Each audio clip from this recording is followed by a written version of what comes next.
All right, welcome to the Krueger Show. Guy Haberman in the house. Really excited to have Guy Haberman dual streaming.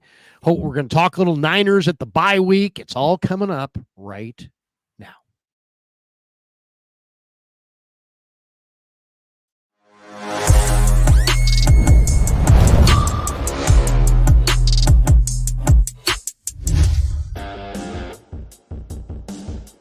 All right, get it rolling on the Krueger Show. Hope everybody's having a great day. 5 o'clock West Coast, 8 o'clock East Coast. Hope everybody's having a phenomenal day before Halloween. Do you have your costume picked out?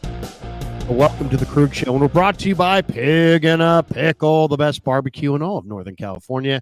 Check them out. They're in Emeryville. They're in Corte Madera. We'll be there on Sunday for our meet and greet from noon to 6 o'clock. Stop by, say hello, have some barbecue. Say hi to Damon and Mary, have a couple beers, watch some ball, and hang out. And, of course, we're brought to you also by Mancini's Sleep World. Mancini's is a proud sponsor of the Krueger Show. They offer a 120-night guarantee with a range of brands and price points. With Mancini's, you get free next-day delivery. I'm loving my Mancini's bed. Click the link below or go to sleepworld.com. Find a bed that works for you, whether you shop online or visiting in-store at any of the Mancini locations. Just type in the code KRUEG10, KRUEG 10, and you'll get 10% off.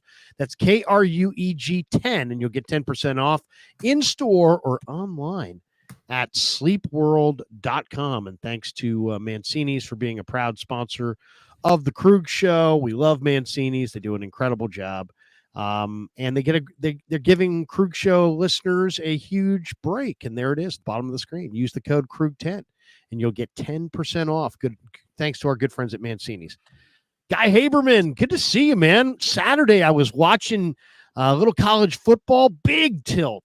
Wisconsin, UW. Thinking, man, who's going to be on the call? Is it going to be Fowler? Is it Indiana, UW?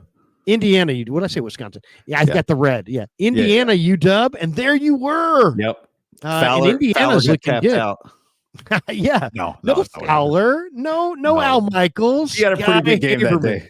Fowler had a pretty big game that day. Yeah, it was a lot of fun. Way to go, man. Way to go. It was a lot of fun.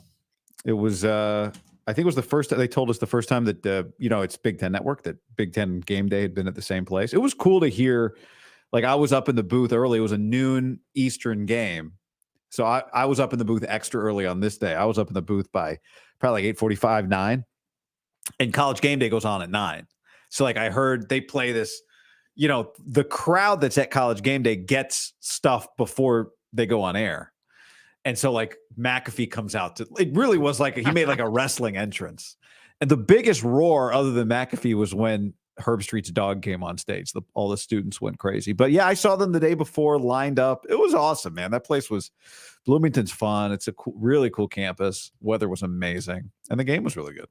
And you were really good. Did you seriously? I thought it was a great call. And you had some fantastic new highlights for the highlight reel. I thought, seriously, I thought you sounded incredible. Indiana's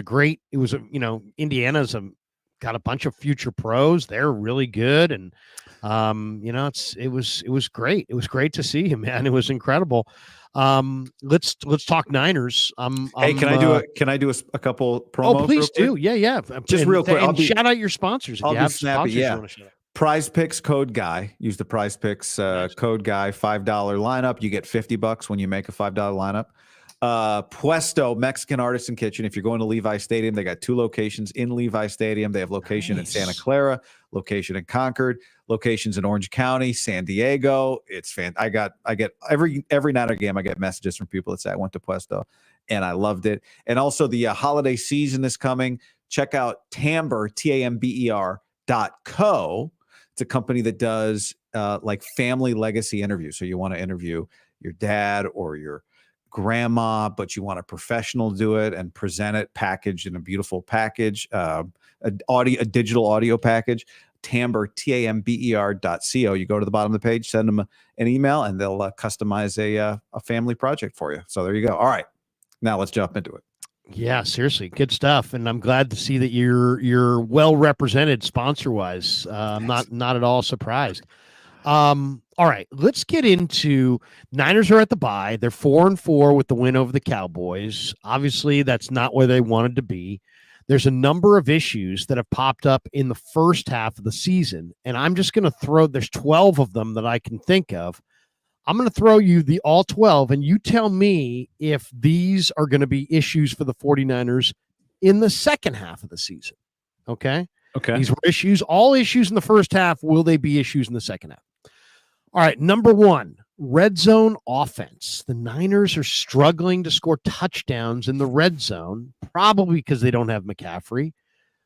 He's a big part of their red zone, but it's not just that alone. So what do you think? Red zone offense. It was a first half issue. Is it a second half issue as well? No.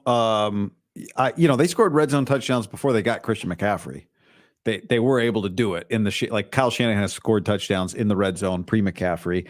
Now that we've got this tush push, that's like the QB sneak from the 3 is one of my favorite plays. Right. It's a great play, right? Because you do it when you have other options as opposed to when you don't have other options. I'm just looking at their last 3 games. Overall in the season, red zone touchdown percentage, they're 48%. But in their last 3 games, that 48% has jumped to 61.5%. I do think part of what was happening early was, I don't want to let them completely off the hook, but I think it was a little freaky how bad they were scoring red zone touchdowns. And I know the McCaffrey effect is real, but they have enough good players to score touchdowns in the red zone. Like we started coming up with all kinds of theories. Like, is it just Christian? Is there something else going on? I mean, they can fundamentally run the ball. They don't have a fade target, but whatever. Every fan on their couch, the only people that like fades are offensive coordinators. Everyone else hates them. Right. Hate them.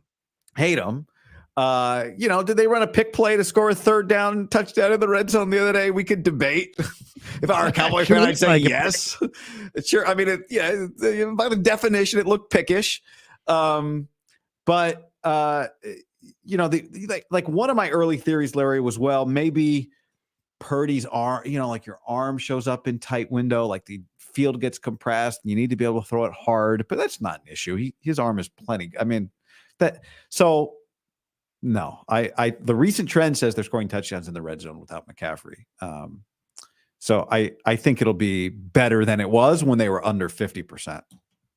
I kind of think I'm going to go on I think this is going to be an issue, just from the standpoint of in the red zone, the space is all shrunk down, and you either have to move people with power, with quickness, or ingenuity and play design, and create that room. And I don't see them doing it offensively as far as their offensive line. I'm not seeing a big power back. Mason's got size, but he's not really a power back. Maybe Guarendo's a power back if he hits it up there hard, if he's got the instincts, if he can find the vision, so on and so forth. I just think that if they can't, I think they might be able to improve a little bit when McCaffrey comes back, but I think it's a second half issue because I think that they need a power runner. Mason's big, and you would think he's a power runner, but he's not really, and neither is McCaffrey. Believe it or not, their best short yardage runner was Elijah Mitchell because of his vision and his ability to kind of pick and slide and find that hole and knife through. He was just it was uncanny how good he was at that. So I'll say that I think is going to continue being a problem. Well, the other part of that problem is what does Christian McCaffrey do? He catches the ball out of the backfield. You don't throw the ball to Jordan Mason, but maybe Isaac Guarendo can help you there. Because I don't think like this Mason shoulder is going to be a problem until he gets, unless McCaffrey comes back. No, we're going to get a week off here. But if he comes back against Tampa and it's still a problem, then it's just going to be a problem unless McCaffrey and Guarendo can take a day that Mason gets off. I mean, Mason's a great athlete. I love the way he catches the ball this year. I love the cutback and the ability, a little bit more speed than you think. I just don't think he's a great short yardage runner. I don't think he dances in the hole. I think he hesitates. I think he's looking for a true hole, and sometimes you just got to push the pile on the goal line. And I'm not sure that he's got that down yet. Now Guarendo sure runs hard, but his vision is not great. I worry about him fumbling. Doesn't seem to break tackles. No, I like if Arizona fell out of it and the Niners at the deadline were looking to pick up James Conner. Then I would have more confidence in the red zone because then you could power it in. Then you literally could power it in from the 5. All right, so red zone offense, I think, is an issue. You don't. How about pass rush? The 49ers have struggled to rush the passer outside of Bosa and Floyd. They get very little out of anybody else off the edge. Is that going to be a second half issue? It was a first half issue. Yeah, it's been a 3-year issue. Yeah, in truth, yeah, totally. So yes, I mean, unless they trade for somebody, and even at that point, we've seen them. They did it last year with Chase Young, and it was still an issue. Yeah, they did it with Randy Gregory, and it was still an issue. So it's an issue. Yeah, that's not. I saw NFL.com just suggested Azeez Ojulari from the Giants, who's going to be a free agent, and the Giants have money tied up elsewhere, and he's been playing well. He's got 6 sacks in like 3 weeks or something, right? As a potential trade piece, but I like that name. I like that name. The guy that I'd be intrigued by if they could get it done. I don't know if they can get it done. How about offer a 3rd round pick to Jacksonville for Trayvon Walker? Or maybe a combination, maybe a 3rd round pick and a 4th round pick in the next draft for a guy like Trayvon Walker, who's was the first pick in the draft, but obviously you're not paying that price. And he's been decent. I mean, I just think that a guy like Trayvon Walker could flourish here. I like him. You got to be sure if you're trading a 3rd and a 4th. Like we've seen this year how impactful those draft picks are. Yeah. Especially at this point in the evolution of this franchise, as they're really, their core players get more expensive or completely spend out of being in San Francisco. So you just, to me, a 3rd and a 4th, I would like for that person to be a contributor beyond this year. But then it gets hairy, right? If you're taking you do have that. You do have with Trayvon Walker. How much is he making?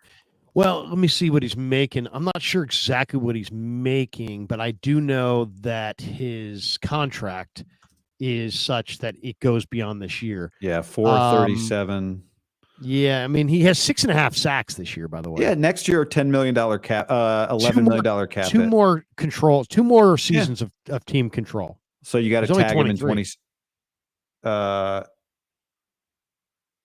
Okay. So he's got 10 million. His cap it this year's 10 million. His cap it next year's 11.8. And then the 5th-year option is available in 26. I mean, I know Detroit is after a defensive end. I mean, I'll tell you the other, if a 3rd round pick is too high or a 3rd and a 4th is too high, how about add Darnell Savage to the mix? Because the Niners could definitely use a Darnell Savage. That's for sure. Now, why are the Jags trading a pass rusher who they drafted 1st overall with 2 years left of control after this year? It's a good question.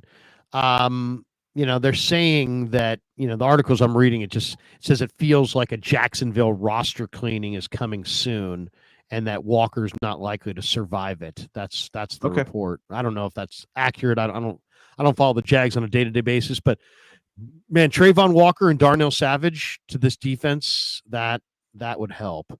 I don't think there's any question about that. Okay, a couple more that I want to. Did you answer the question? Yes, it's still an issue. I say pass rush is definitely an issue. Definitely an issue. And I agree with you wholeheartedly. It's been an issue. It will continue to be an issue. It was an issue that they tried to address, but they haven't hit the right guy. And maybe Azeez Ojulari or Trayvon Walker is the right guy. But to me, they definitely need a piece there. Because I also think Floyd would get as much done in a smaller role than he gets done in a larger role. I just think if you can minimize him, you're making him more valuable. How about special teams? It's been a major, major problem for the 49ers this year in the first half. Is it going to be a major problem in the second half? Yes. It was good against Dallas, and I know Dallas has a dangerous return game, but Dallas did what Dallas always does against the 49ers is they overthink it on special teams. You can count on Dallas to do multiple things wrong. And one of the things they always do is they get too cute on special teams. They committed 3 penalties on special teams. I knew the Niners were going to win the special teams battle on the opening kick when Dallas did the fake end around. And I was like, well, that's coming back. That's coming back. And the Niners are going to be ready for it. Like, don't show the Niners the fake before you actually do it. Just catch them off guard with with the real thing. And this is what Dallas does. They overthink it on special teams when they play the Niners, and it happened the other day. I'm not suddenly bullish on the Niners special teams. Although the Anders Carl, it's like, do you want to go? I mean, I kind of like this guy. I'll tell you where my concern is on special teams beyond what we've seen. It's been a little weird. I really want to see more Jacob Cowing on offense. I thought in the preseason and in practice when we would be out there, I remember being out there on one particularly windy day. We were with him and Trent Taylor. It was like a major league hitter hitting an 85-mile-an-hour fastball down the middle. They were making it look so easy catching punts. And it hasn't looked easy. Now, I know Cowan got clipped on what should have been a penalty last week on an interference on a punt return that they didn't call.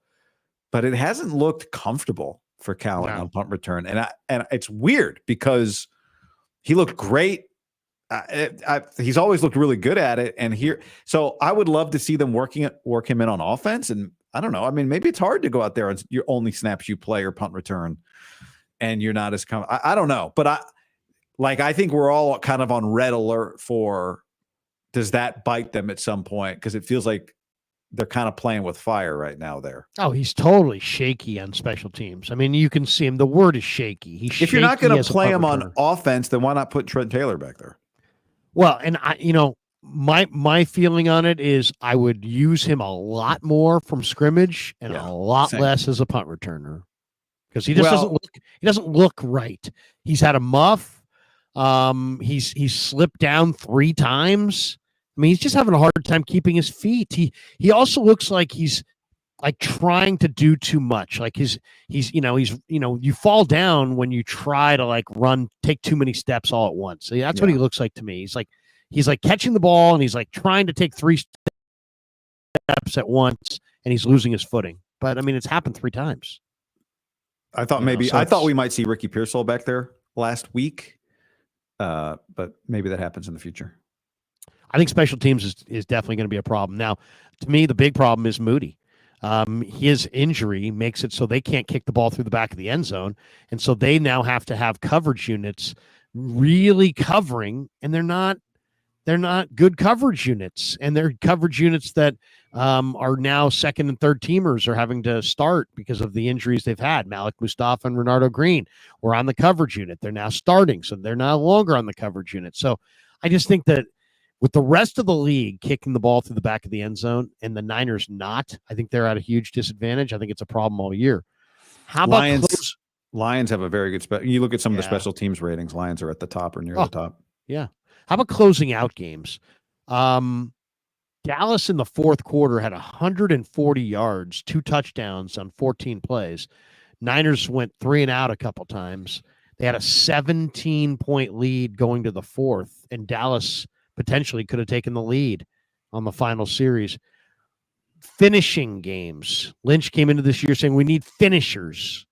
Is closing out games, which was a huge issue in the first 8 games, is going to be a big issue in the final 9. Yeah, definitely.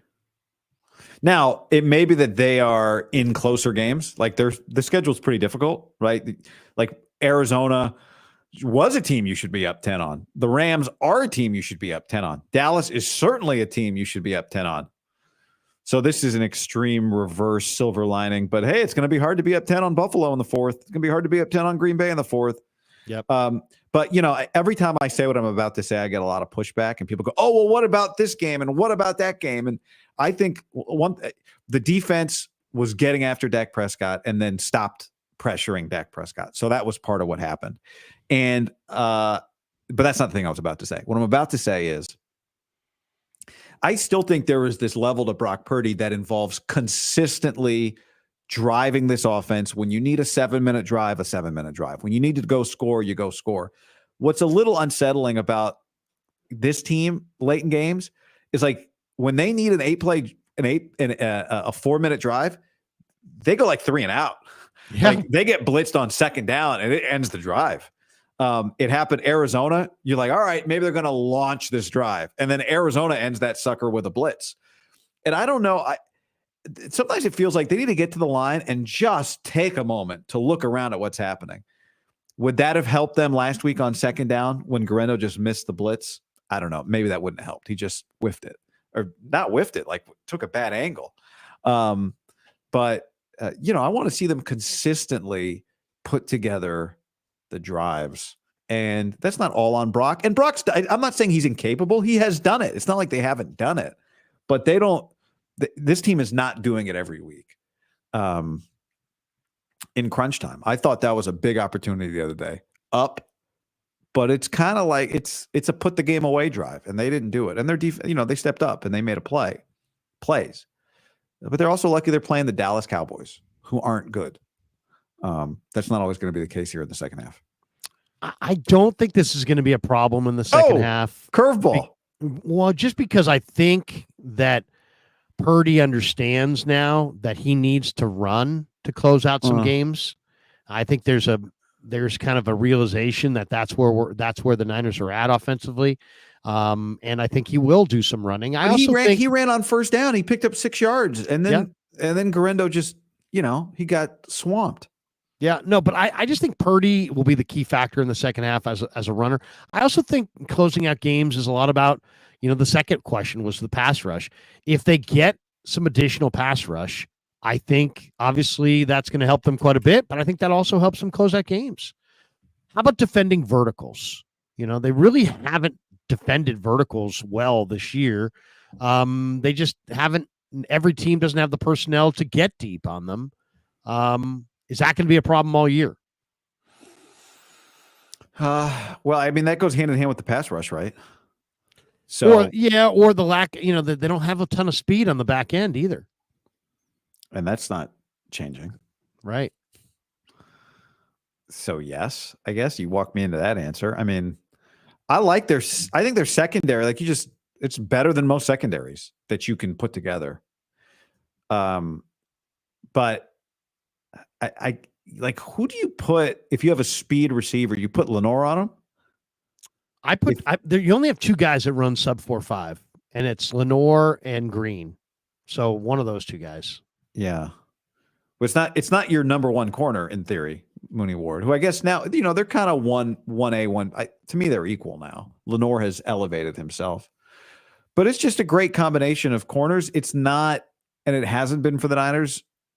Like rangy safety is not really what they have, right? No. And they haven't had. And that's why the combination of Hufanga and Jair Brown was always going to be, that always felt like Brown was replacing Hufanga, not we're setting it up for these two guys to play together for the next 7 years.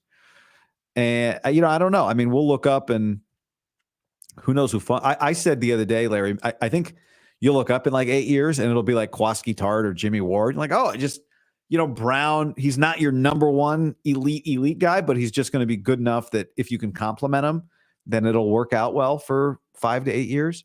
But I mean, the personnel's not changing there, and if the pass rush doesn't get better, then it probably remains an issue. But I don't know. Do you have a stat on it? To me, I watch all these games on Sunday. Teams hit deep balls. Like, dudes get beat deep. Like, quarterbacks, like, it happens in every game. So, I mean, I do think part of it is part of the game. Unless you tell me they're like bottom 3 in the league at it. Well, I mean, just know their personnel hasn't added up. They don't put heat on the quarterback consistently. They don't have DBs that have, like the Bengals have multiple DBs that are sub 4.4. They don't have that. So they lack a little long speed. But, the verticals thing is interesting because, teams, not every team can get deep on you, but the teams that can seem like they definitely want to take shots. I thought Dallas would have taken 3 or 4 more shots to Turpin, and they just didn't. I think I think they'll be better defending verticals if they can get more pass rush and also, if they can get Hufanga back on some level, because I think a lot of it's about communication, knowing when a team is going to try to go up top, and he's not the greatest defender down the field, but and they may not, that's another reason why, I kind of want Darnell Savage, because I think Savage would be a key guy to stopping verticals. He's got 4.3 speed. He can play the nickel. He can play the boundary. He can play anywhere out there. He can play free safety. But yeah, I think this is an area that they know that teams are going to go up top on them, but I don't know that they've got the actual tools to defend it. How about Devondre Campbell? He's been a huge problem, but he had his best game against the Cowboys.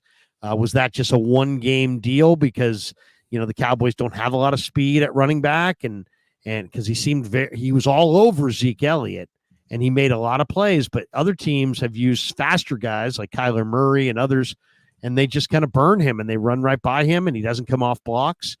But he had a great game against Dallas. Is that going to continue, or is the Devondre Campbell we saw in the first 6 weeks going to be the guy we see in the second half? Yeah, I mean, I think what he was in the first 6 weeks was what we expected it to be. I don't think anybody was surprised. The funny thing last week, he wasn't their first choice. Their first choice was clearly Eric Kendricks was targeted by the 49ers in the passing game. So this is the situation you're in. You wish you had Drake Greenlaw, but you don't. Maybe you will later. To me, it looked like in practice. Sometimes he makes some sweet plays, and when he got isolated on a running back or got matched up outside, it was a problem. The one thing I'll say for him, he doesn't, and it's a function maybe of just his speed, but it's part of being a veteran. Sometimes the younger linebackers like D1 will overrun a play, and you don't have that problem with Devondre Campbell. Like there are a couple times where maybe on an outside run where he was just in the right place. And, Winters might overrun it because he's so fired up to go make a play, which you love. I love his speed. But this is the nature of it, Larry, better than you don't get to have 11 Pro Bowlers. That's not what you get to do. So you're going to have guys that they're targeting, and they're going to have guys that are holes that you're trying to expose in the scouting report. And you got to try and cover it and hope they make a mistake, or hope Nick Bosa gets to the quarterback before he can expose it, or somebody comes over to help, or whatever. There's nothing you can do about that.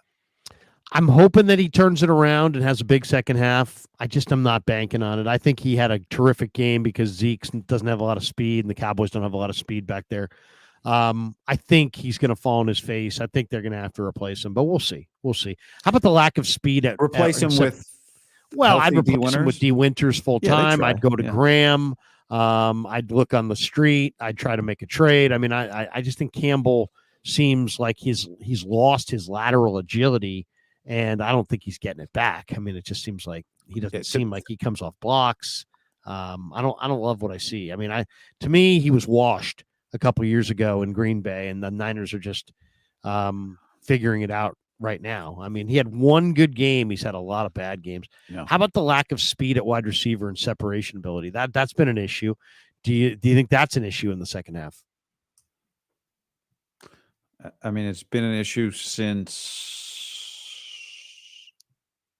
Ted Ginn. It's been a while. Brandon Lloyd. I mean, it's that's not changing. They don't, unless you like Cowing. I like Cowing, and I think maybe I do like Cowing. Yeah, I think Cowing might be able to give them that element. I think he might be ready to play. I think he might be ready to contribute. They hit him on one. Remember? Yeah, and he separates vertically. He separated vertically, and they hit him. What was that? What game was that? Seattle. It was 2 weeks ago, I think. Yeah, New England or Seattle? It was either Seattle. Yes, Seattle. Yeah, and they threw the quick bubble to him, or the quick receiver screen to him. So that's the guy. That's the person. I mean, I really liked. I think you saw in Ricky Pearsall's first reception against Dallas, over the middle. He was getting a lot of physicality from the DB, and he was able to. He didn't quote unquote separate, but he was able to create space for himself to turn around and make a catch. And, I loved getting him the kind of end around after Debo went out of the game, of just finding a way to put the ball in his hands and letting him use his speed. I think he's going to get open enough. We see this with Brock. If you're in the right place at the right time, it doesn't matter if there's a DB one step behind you. Brock's going to put it in the right, often will put it in the right place, right? He throws with so much anticipation. We saw it with Ayuk. We see it with Kittle. We see it with these guys. If you're in the right place at the right time, you don't need 2 yards of separation. Like, the ball's going to be out in front of you. Go catch it. And I think Pearsall will.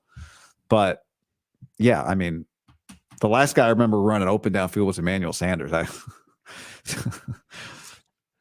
about the O-line? Is the O-line going to be an issue in the second half? Seemed like they're getting a little bit better week by week. I mean, a run game, like a consistent run game, would help them. Pass protect. What was the stat I saw today? Pooney hasn't given up a sack since junior college. Hasn't given up a sack with the Niners. Hasn't given up one hit. I mean, didn't give up a hit or a sack his last 2 years at Kansas. Yeah.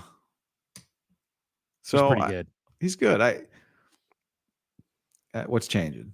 This is the group they're rolling with. That's no surprise. I think to your point on Brock running, maybe that creates a little bit of self-protection for them. But as the thing with him is he doesn't leave early. That's what I love about Purdy as a runner. We've talked about this. I know I say it all the time, but I think part of the reason he's such an effective runner is because he waits. And when he waits, everyone is like, there's 5 yards or 8 yards or 10 yards of nobody. Everyone's downfield because he waits. By not leaving early, he creates all this space for himself. So, that's where it becomes problematic. If the pass rush gets to him so quickly that he has to leave early, and then there's just space. There's people everywhere. I like the O-line. I think it's getting better. I really do. I think Forster's a good coach. I think Trent's holdout, made him look a little bad or not that great early. I think he's getting better. I think the O-line improves is not a big issue in the second half. How about running back depth? Is running back depth, which has hurt them a little bit. Yeah. Is it going to be better in the second half? They were deep for a minute, right? When McCaffrey was there, Mitchell was there, Corey Schrader. Yep. Schrader. When Garendo came back from injury, but they do have more depth just because Garendo has been given an opportunity here. And now that could get, you come back and McCaffrey's back and Mason's healthier. And you're like, but the second McCaffrey gets 30, it can evaporate. So they got it right now, but it's like an accordion. It's just like depth, and then it just disappears very quickly. Accordion's an old instrument that I like Garendo's improvement. I curve. To me, he is improving every carry. He definitely doesn't make the same mistakes over and over again. So I think he adds to their depth. I think Keyshawn Vaughn gives them a little depth. I think running backs, there's a lot of different running backs even beyond the trade deadline. So I don't think running back depth will be an issue. How about the big one here? How about quarterback turnovers? The Niners, when Brock doesn't turn it over this year, are 3-0.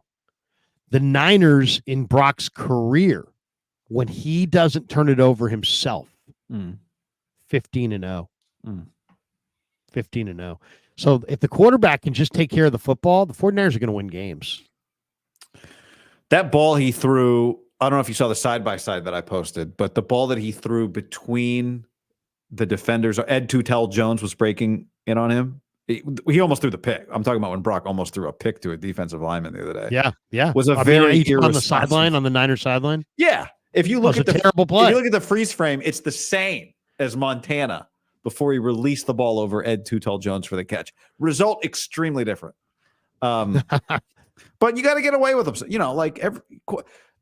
You get away with one here, that's part of the deal. But he earned that back plus 10x when he didn't fumble on that blitz on second down.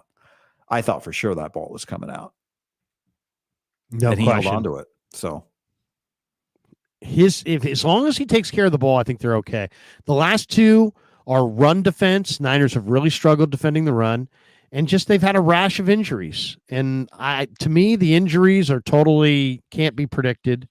But I don't think the run defense is going to get better. Unless Greenlaw comes back, and makes real impact.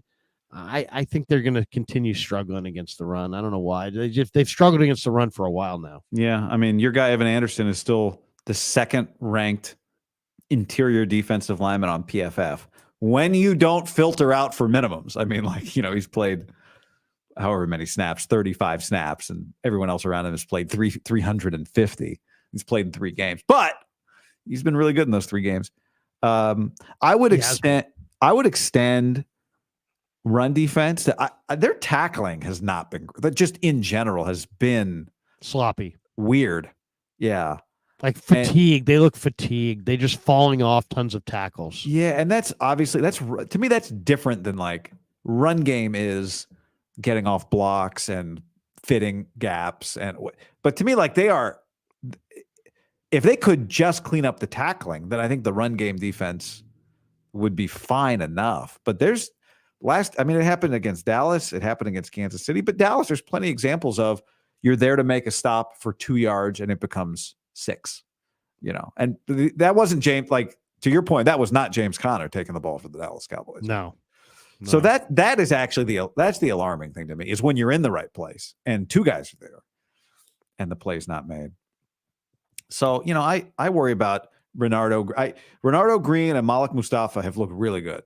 Really good. You just worry about you worry, like this is week 8, week 9. There's still a lot of football left for guys that haven't played this much football. So that's where you start to kind of think about the rookie class. And we'll see. But they've looked really good. Well, it only took us 35 minutes. We got through the first topic. So that's amazing. I thought that was 9 topics. In a way it was. We got a couple more in our last 10 minutes before we get out of here. Trade deadline is November 5th. Niners have made 8 near trade deadline deals under John Lynch and Kyle Shanahan. How about this? 4 of the 8 added defensive linemen. Just really speaks to what they like to trade for. What do you think? What is, in your mind, the number one 49er need at the trade deadline? There's D tackle, wide receiver, offensive line, corner, safety. There is a world where we look back in like 3 weeks and it was running back. I hope we're not in that world, but there is a world, right, where you're like, they should have. Now they still could. I mean, they could, but it's a good call. I don't think it's safety, even though you're fine. Like, you got professionals playing safety. One of them, I love Malik Mustafa getting opportunities, and Jair Brown, like it's fine. You're not up. It's fine. Whatever. It's. Could you upgrade it at the other linebacker spot? And can you add another pass rusher? Sam O's playing well, but yeah, he is. That's a constant. But I just don't know. Pass rusher is such a premium position. When you look at kind of where they've gone historically, it's big names whose time is up, right? Like Washington traded 2 guys. Montez Sweat was the better one, and he went to the Bears. Yeah. When now Randy Gregory wasn't a deadline deal last year, but the Broncos were like, they couldn't wait to get him out of the building. So much so that they took nothing to get him. I mean, it was literally the Niners moved back from like five draft spots. So I do think you might need to insulate yourself at running back a little bit. Mason's already hurt. McCaffrey isn't back yet. We still got to get through next week. And if those guys played wide receiver in high school and looks very raw, he's fast and he's powerful and he's explosive. He's exciting. Yeah, but could he be the bell cow? I doubt that. We saw ball security and pass protection are critical to staying on the field. And the more you're out there, the more you get exposed in other ways. I love him as a burst every 4th possession, right? But I just think you probably need to. It sounds crazy because you might just be 3 deep at that position. McCaffrey's healthy, Mason's healthy, everything's fine. But I think you need to insulate yourself against further injury. So, I think Cowing can. I don't think you need to go receiver. You got Pearsall in there. You got Kittle. So I would go defensive line again, and I would consider, if you can find a running back you really like, a running back, because that shouldn't cost you. I like it. I like that. I think you're right. One of the I've got 3 last questions for you. The one of them is, will CMC's successful return save all of the 49ers issues on the offensive side? I kind of think he would solve a lot of their problems in the red zone. Any problems that they have running the ball. I think he would help them a lot. The question is, if he doesn't come back, or if he comes back and then ruptures the Achilles, that also could really crush the team. Because as you said, Guarendo's, raw, or I said he was raw, and you mentioned that there's some injuries. So in a lot of ways, I kind of feel like his return could really help the Niners and maybe, be the actual piece they need. But if he doesn't come back, it could sink him. Yeah. I mean, I think if you're them, the way to look at McCaffrey has to be as gravy, which is hard because if he's back and healthy, he changes you. Like, it's crazy. It doesn't feel like this, but just go look at a list of 32 teams. They are right now a borderline top 10 team. Unless you think the Steelers are better than them, which I don't. They got a better record. Steelers did look good with Russell. Yeah, exactly. But no, sorry, not buying it. So somebody you might go say they're 14th because the Steelers are better, and you might say Atlanta's better and Seattle's better. I'm not saying Arizona's better, like not Seattle. You would say that, but anyway, the point is that McCaffrey does make them special because he's special.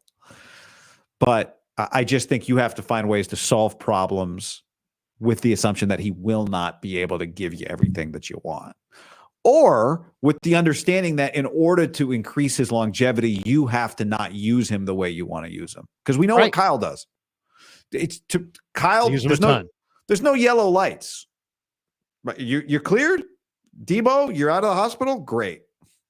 Here you go. Handoff, pass. And Debo looked great. 2 weeks ago in that game against Seattle, he was saying, "Oh yeah, Mason's great for the second half," and Mason was literally jogging off the field at that point, going, "No, I'm done." Right as Kyle was like, "Yeah, he's fine. So, it is interesting that his perspective on the injuries is not always in line with the players' thoughts on their own injuries. Two last ones. There was a really interesting article I read today about how the NFL needs a minor league system. And it's because you got all these young quarterbacks that are now being benched because they're just not good enough. And there's nowhere for these guys to go and play and improve. And it's interesting because Baker Mayfield is now fully established in Tampa Bay. He has reclaimed his career.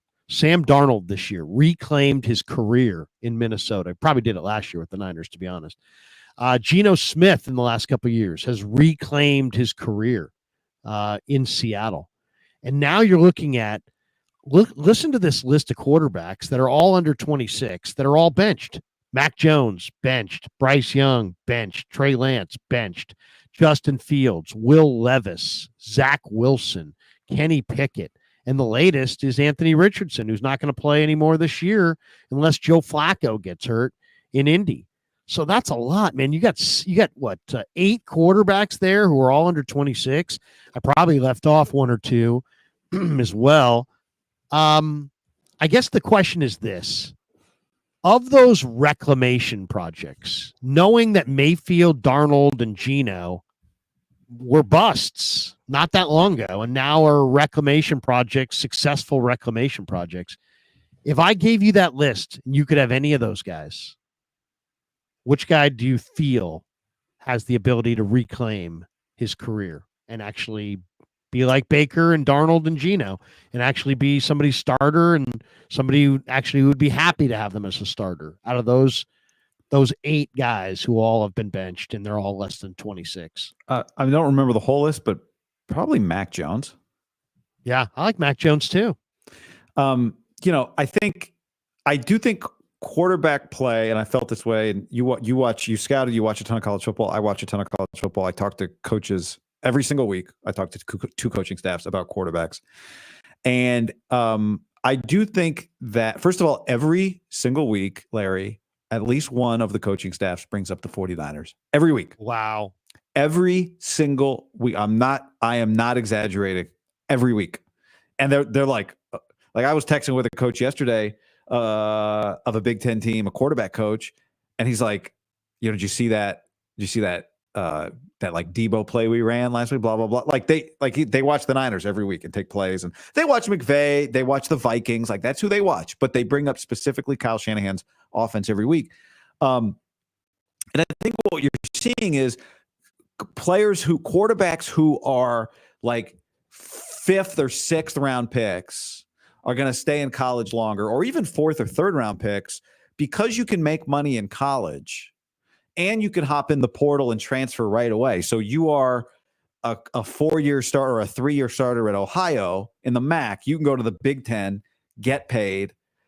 And, because you invest so much in those players, the team that's bringing you in, the university, the college team that's bringing you in, they're looking for system fits, right? Guys that they can pull out of the MAC after 3 years, plug into the Big Ten, and be a system fit. And so I think they're really putting on display for NFL teams system fits, because you're getting veteran quarterbacks who kind of are becoming quote unquote system quarterbacks before they leave college. And now those guys are not necessarily 1st round picks, but they're 3rd round picks. So I think that's where your quarterback development is going to come from, is 4th year quarterbacks finding offenses, coordinators, programs that fit for them, transferring those places, making money in those places, and showing the NFL what their best fit is. I like Mac Jones too. I think if you put Mac Jones in, you supported him better on a team with a run game and this and that. I think he's smart. I think he's pretty accurate. I think he can play on time. He's not mobile, but I think he's got an NFL future. And if I had to go with 2 of these guys, I'd probably go with Zach Wilson. I think Fields, no. Levis, no. Pickett, no. Lance, I've got hope for, but I would say no. He needs a lot of time. Bryce Young, no, too small. If I was going with a 3rd guy, I would be intrigued by Anthony Richardson, just because he's 6'3", 250 and fast, but he's still completing 44%. He just doesn't look right. So I would say Mac Jones would be my number 1, and Zach Wilson would be my number 2. Last one. You've been covering college football. You've been doing all these games. You just had Indiana, UW. Give me a college football player that you've seen this year that you would say, man, 49ers or any team should have a lot of interest in this guy. Man, I saw this guy, and man, I really am a big fan. Is there somebody that was in a game that you saw this year that you're like, man, that guy, get that guy? Yeah, I'll give you a few. Minnesota has a running back named Darius Taylor, who was a high school receiver, they throw him the ball a ton out of the backfield. And he's a really physical runner. Darius Taylor. And Minnesota is one of those teams I was talking about who, if you watch Minnesota, who do they play this week? I'm not sure. But if you get a chance, if you're sitting around Saturday and you see a Minnesota game, watch them offensively. Their offensive coordinator does a really nice job. They do a bunch of stuff. They're like one of these teams I'm talking about, where they have a draftable quarterback who is a veteran from the FCS level. They're in Champaign, by the way, Saturday. That's a good game. I mean, Illinois only lost to Penn State and Oregon, I think. Right. They're 6-2. Yeah, that's a good game. So watch Minnesota this week and tell me what you think of number 1, Darius Taylor. And okay. I could see their quarterback being he's not as. Somebody told me they think this guy is like the Purdy comp. He's not the Purdy comp because he's not athletic enough. I asked a scout. I was on the field at Rutgers a few weeks ago, and there was a scout on the field. I said, hey, we just started talking. I'm like, who do you think is Purdy this year? And he goes, who's Purdy? Is the other quarterback at Iowa State. That's the closest guy to Purdy. Really? I have to go check him out. They're having a good year. So Darius Taylor would be one. Okay. There's a guy on UCLA named Oluwafemi Oladejo who played. What'd you say? What'd you call me? What's his name again? Olawufemi Oladejo. Olawufemi. Yeah, they call him Femi, but he's a pass rusher. And what's his last name? Oladejo. Number two. And what position? He got moved kind of the outside linebacker, edge rusher. He was at Cal, and he's like if you just make him a pass rusher, he's a pretty dynamic player. And then the other guy is a guy I saw last week who you saw who had the pick 6. He had 2 interceptions. His name's D'Angelo Pons. They think the Indiana coaches think he's a top 5 corner in college football this year. Wow, they got a ton of guys. Yeah, but yeah, they have a Amara. They got all kinds of guys. Yeah, They're good. I'll give you one. I like Walter Nolan, the big defensive tackle for Ole Miss. Okay. Ole Miss and Mississippi State. I mean, they don't win, but man, they sure produce players. Yeah. Are you a Jackson Dart guy? You know, I do think he's athletic. He's got a big arm. You know, he throws a really nice ball. He can move around a little bit. Yeah, he's not bad. He's not bad. I'll tell you who I really love. The freshman quarterback at A&M, Marcel Reed. Oh man, Marcel Reed is good. He's really good. He came on when Wiegeman got hurt. It's like, you know, all Aggie fans are like, yes, I know. Yes. Go to Marcel. Marcel's incredible. He's fast. He's athletic. He's accurate. He's a leader. He's smart. He is really good. Really I'll give you another one. I'll get Harold Perkins, the linebacker for LSU. Yeah. And the other guy at Florida State's got a guy named Jalon Walker. Jalon Walker not for Florida State, for Georgia. Jalon Walker, the edge rusher. He's really more of a stack backer at the next level, but he plays edge for Georgia. He's just crazy. I got one more for you. You can. I'm doing Big Ten games, so all of mine are Big Ten guys. But I'm doing Nebraska UCLA this week, so we talked to the UCLA coaches today, Wednesday, and we talked to Eric Bieniemy.